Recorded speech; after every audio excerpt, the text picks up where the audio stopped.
जय हिंद दोस्तों, बहुत स्वागत करता हूं आप सभी का अपने YouTube चैनल पे। दोस्तों, आज के इस वीडियो में हम संविधान की जो अनुसूचियां हैं 12 उनको याद करने का प्रयास करेंगे। और अगर आप अंत तक यह वीडियो देखते हैं तो निश्चित रूप से मैं ये कह सकता हूं कि आपको सभी 12 अनुसूचियां याद हो जाएंगी। और ये बहुत ही महत्वपूर्ण टॉपिक है संविधान का, और इससे निश्चित तौर पर आपसे एग्जाम में प्रश्न पूछे जाते हैं। तो चलिए दोस्तों, वीडियो को शुरुआत करते हैं। और आज की इस वीडियो में हम देखने वाले हैं संविधान की अनुसूचियाँ। ठीक है, जैसा कि आप सभी को पता होगा, जब संविधान 26 नवंबर 1949 को बनकर तैयार हुआ था तो मूल संविधान में जो थी 8 अनुसूचियां थी। और अभी वर्तमान में कुल मिलाकर के 12 अनुसूचियां हैं। समय के साथ साथ जो परिवर्तन किए गए हैं, 4 अनुसूचियां इसमें और जोड़ दी गई हैं।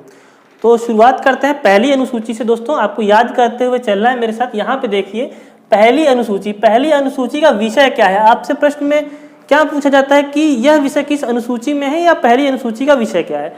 तो पहली अनुसूची का दोस्तों जो विषय है वो ये है कि राज्यों के नाम, न्यायिक क्षेत्र एवं उनकी सीमाएं। यह है जो चीजें हैं ये प्रथम अनुसूची में लिखी गई हैं। यही जो चीजें हैं वो प्रथम अनुच्छेद में और संविधान के प्रथम भाग में भी हैं।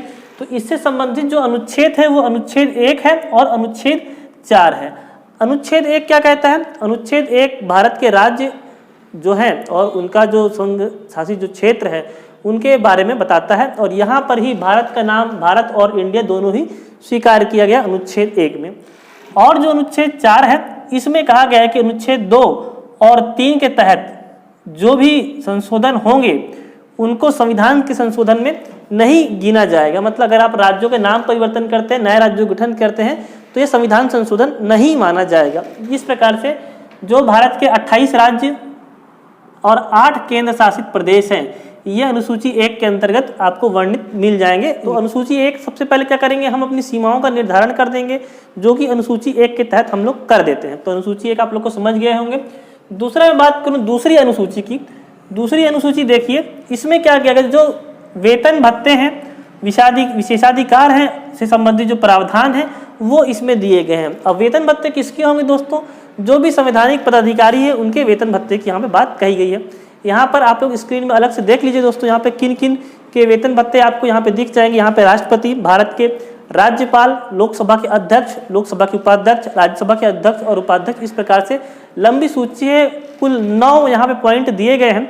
इन 9 के जो वेतन भत्ते की बात है वो अनुसूची 2 में कही गई है। यहाँ पर एक चीज ध्यान देंगे, अनुसूची 2 में भारत का उपराष्ट्रपति ऐसा शब्द का प्रयोग नहीं किया गया है। और ये प्रश्न एग्जाम में आता भी है कि भारत के उपराष्ट्रपति की जो सैलरी होती है, पेमेंट होती है, वो 0 होती है।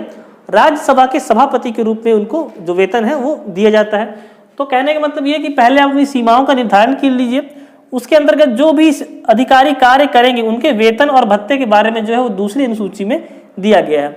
इसको याद करने का दूसरा तरीका क्या है कि जब भी हम लोग नेताओं के पैसे की बात करते हैं, कहीं रेड पड़ती है, कहीं कुछ होता है, तो हम लोग कहते हैं यार ये 2 नंबर का माल कमाता है, 2 नंबर का पैसा है इसका। ठीक है, तो 2 नंबर मतलब कि दूसरी अनुसूची और उसमें क्या रहेगा, पैसा, 2 नंबर का पैसा, ऐसा करके आप लोग इसको याद रख सकते हैं। अब मैं बात करता हूँ दोस्तों तीसरी अनुसूची की। जो 3rd शेड्यूल है, तीसरी अनुसूची है, उसमें शपथ या प्रतिज्ञा के प्रारूप के बारे में लिखा गया है। जो पदाधिकारी होंगे वो किस प्रकार से शपथ लेंगे उनके बारे में भी आप लोग यहाँ पे याद कर सकते हैं। यहाँ पे देखिए स्क्रीन पे मैं आपको सूची दिखा देता हूँ। तो यहाँ पर भी कुल 9 पदाधिकारी हैं, उनकी शपथ के जो प्रारूप है वो इसमें दिए गए हैं। अब चाहे वो मंत्री की बात कर लूँ, संसद के जो निर्वाचित जो अभ्यर्थी हैं, चाहे लोकसभा के सांसद हो चाहे राज्यसभा के सांसद हो, उनके हो गए, और सर्वोच्च न्यायालय के न्यायाधीश हो गए, नियंत्रक एवं लेखा परीक्षक हो गए, जितने भी होते हैं, तो यहाँ पर उनके जो सूची है शपथ और प्रतिज्ञा की वो दी गई है। एक चीज दोस्तों यहाँ पे आप लोग याद रखेंगे, इसके अंतर्गत तीसरी अनुसूची के अंतर्गत राष्ट्रपति, उपराष्ट्रपति और राज्यपाल, ये 3 के शपथ का प्रावधान नहीं किया गया है, क्योंकि इनकी शपथ के अलग से अनुच्छेद बनाए गए हैं। 62 के अंतर्गत राष्ट्रपति शपथ लेता है, और उपराष्ट्रपति 69 के अंतर्गत, और राज्यपाल 159 आर्टिकल, ये जो है ये अनुच्छेद है, इसके तहत इनको शपथ दिलाई जाती है। चूंकि कोई भी जो प्रस्ताव है संसद से पारित होने के बाद राष्ट्रपति का उसमें सिग्नेचर किया जाता है, और सिग्नेचर होने के बाद ही वो संविधान का भाग बनेगा। तो जो राष्ट्रपति होते हैं वो संविधान के संरक्षण, प्रतिरक्षण, उसकी शपथ लेते हैं। तो इनका जो शपथ है वो अलग है। तो सबसे पहले आपने क्या किया, अपनी सीमाओं का निर्धारण कर दिया। फिर जो अधिकारी रहेंगे उनको आप वेतन और भत्ते दिलवा दिए काम करने के लिए।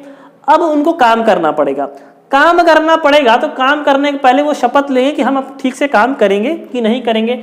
तो तीसरी में शपथ, आप लोग याद रखें, शपथ के बारे में जो है ओथ है वो यहाँ पे दी गई है। हम चौथे की बात करते हैं, राज्यसभा में सीटों का आवंटन।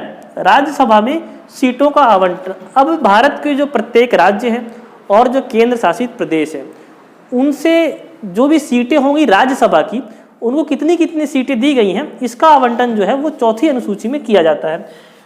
तो जो संविधान की चौथी अनुसूची है उसमें राज्यसभा में कितनी कितनी सीटें दी गई हैं इसके बारे में बताया गया है। तो सर्वाधिक जो सीटें हैं वो 31 सीटें कहाँ पर हैं, उत्तर प्रदेश की है राज्यसभा में। उसके बाद एक एक सीटें कहाँ कहाँ की हैं, जो नॉर्थ ईस्ट के 6 स्टेट हैं, ठीक है।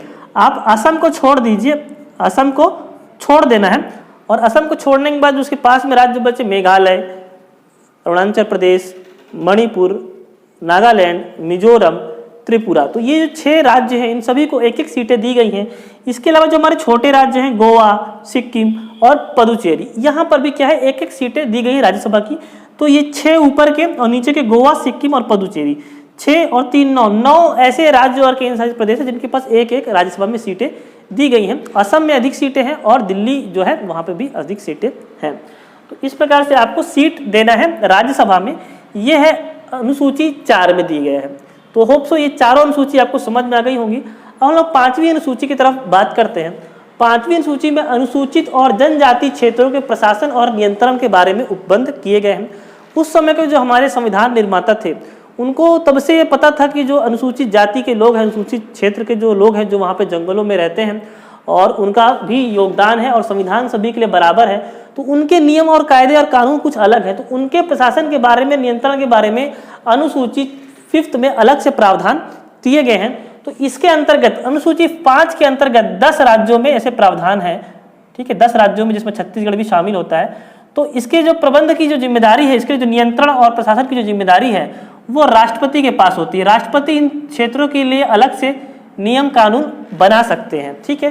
तो अनुसूचित जो जाति और जनजाति के क्षेत्रों में प्रशासन और नियंत्रण किसमें दिया गया है, 5 में दिया गया है, और 5 का डबल कर देंगे तो इसमें 10 राज्यों के संबंध में यह अनुसूची है। सेम जो चीजें हैं वो 6वीं अनुसूची में भी है, जनजातीय क्षेत्रों के प्रशासन और नियंत्रण के संबंध में है। लेकिन थोड़ा में बेसिक डिफरेंस है, एक छोटा सा डिफरेंस ये है कि इसमें 4 राज्यों के बारे में ही लिखा गया है। उसका नाम है असम, मेघालय, त्रिपुरा और मिजोरम। ये जो 4 राज्य हैं इनके जो विशेष जो जनजातीय क्षेत्र हैं उनके प्रशासन और नियंत्रण के बारे में एक अलग से यहाँ पूरी अनुसूची रखी गई है, 6वीं अनुसूची।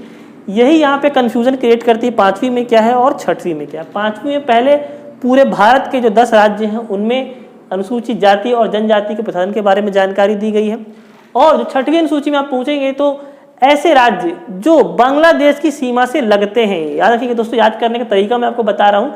जो राज्य उत्तर पूर्व के जो राज्य बांग्लादेश की सीमा से लगते हैं, बांग्लादेश की सीमा से यहाँ पश्चिम बंगाल भी लगता है तो उसको छोड़ देना है, वो नॉर्थ ईस्ट का राज्य नहीं है।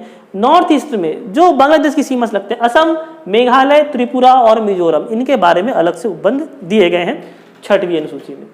अब हम बात करते हैं प्रशासन के बारे में, बात हो गई है, ठीक है। सबसे पहले क्या हम लोग देखा, आपने अपना क्षेत्र निर्धारण कर दिया, वेतन और भत्ते दे दिए, उनको शपथ भी दिलवा दिए और राज्यसभा में सीट भी दे दी बैठने के लिए नेताओं को। अब उन्होंने अनुसूचित जनजाति और क्षेत्रों का प्रशासन भी संभाल लिया, ठीक है। लेकिन अब उनको और काम करने के लिए क्या हुआ है कि केंद्र और राज्य दोनों पे अलग अलग काम होगा और शक्तियों का विभाजन कर दिया गया है। कुछ शक्तियां केंद्र के पास रहेंगी, कुछ शक्तियां जो है राज्य के पास रहने वाली है। तो शक्तियों का विभाजन जब भी आपको पूछेगा, शक्ति मतलब शाह और 7वीं अनुसूची, शक्ति मतलब 7वीं अनुसूची। तो शक्तियों का विभाजन किस अनुसूची में है, 7वीं अनुसूची के अंतर्गत है। इसके अंतर्गत 3 सूचियां बनाई गई हैं। पहली सूची है संघ सूची जिसको यूनियन लिस्ट बोलते हैं, और दूसरी है राज्य सूची जिसको स्टेट लिस्ट बोलते हैं, और तीसरी है समवर्ती सूची जिसको कॉन्करेंट लिस्ट बोलते हैं। लोगों को लिस्ट के बारे में पता, लेकिन इसके अंदर आप लोग यकीन मानिए 100 विषय हैं। संघ सूची के अंतर्गत 100 विषय हैं। मूल रूप से 97 थे, बाद में बढ़ा करके 100 कर दिए गए हैं। मतलब ऐसे 100 विषय हैं जिसमें सिर्फ केंद्र सरकार ही कानून बना सकती है, नियम बना सकती है। इसमें जो भी बड़े विषय आ जाते हैं वो केंद्र के अंदर के, जैसे कि विदेश नीति हो जाती है, रक्षा हो जाता है, और उसके बाद जैसे कि परमाणु विभाग हो गया, रेल हो गया, डाकघर हो गया, जितनी भी चीज़ें हैं, जनगणना का जो कार्यक्रम हो गया, वो इस प्रकार के 100 विषय ऐसे हैं जहाँ पे सिर्फ केंद्र सरकार ही कानून बना सकती है, वो संघ सूची कहलाती है।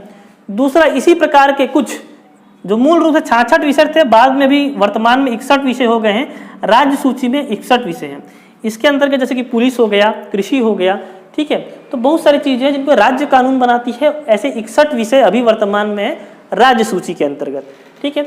और समवर्ती सूची में ऐसा है कि राज्य भी कानून बना सकता है और केंद्र सरकार, संघ सूची के भी जो केंद्र सरकार है वो भी कानून बना सकती है। तो यहाँ से जो 5 निकाले थे उनको समवर्ती सूची में डाल दिए गए, तो जो 47 थे मूल रूप से समवर्ती सूची में, अभी वर्तमान में 52 विषय ऐसे हैं जहाँ पे केंद्र और राज्य दोनों कानून बना सकते हैं, ठीक है। अब दोनों कानून बनाएंगे तो दोनों के कानून में हो सकता है कि तकरार आ जाए या कॉन्फ्लिक्ट आ जाए। तो जब ऐसा कुछ बात होगा, जब एक ही सब्जेक्ट पर दोनों कानून बना देते हैं केंद्र और राज्य, तो जो केंद्र का कानून होता है उसको माना जाता है, उसको ऊपर रखा जाता है। ऐसे विषय की बात करूं तो जैसे कि हम लोग जनसंख्या नियंत्रण के बारे में कहते हैं, तो केंद्र का भी दायित्व है जनसंख्या नियंत्रण का और राज्य का भी दायित्व है। शिक्षा हो गया तो सीबीएसई बोर्ड भी चलता है और सीजी बोर्ड या राज्यों के बोर्ड भी, मलयालम भाषा में, तेलुगु भाषा में, जो सभी भाषाओं में राज्य के बोर्ड भी चलते हैं। तो समवर्ती सूची में 52 विषय हैं, राज्य सूची में 61 विषय हैं और संघ सूची में 100 विषय हैं। संघ सूची के नियम केंद्र सरकार बनाती है, राज्य सूची के नियम राज्य सरकार बनाती है, और समवर्ती सूची में दोनों नियम बना सकते हैं, लेकिन नियम में कहीं कॉन्फ्लिक्ट होता है तो केंद्र का नियम माना जाएगा। और अगर कोई ऐसा विषय संज्ञान में आता है देश के या किसी सरकार के जो ये तीनों विषयों में नहीं है, ये तीनों जो सूचियां हैं उनमें वो विषय नहीं है, तो उसका जो शक्ति होगी वो केंद्र के पास होगी। केंद्र उस पर निर्णय लेगा कि कानून हम बनाएं या राज्य को इसको दे दिया जाए, लेकिन केंद्र जो है उसमें कानून बनाता है। अगर ऐसा कोई विषय आगे जो 100, 61 और 52, 200 से अधिक सूचियां हैं, विषय हैं, इससे भी अगर कुछ परे कुछ आ जाता है तो उसके लिए केंद्र सरकार ही कानून बनाएगी। तो होप सो आपको 7वीं अनुसूची, 7 मतलब शक्ति, शक्तियों का विभाजन समझ में आ गया है। यहाँ पे आपके अलग अलग सब्जेक्ट यहाँ पर बटे हुए हैं।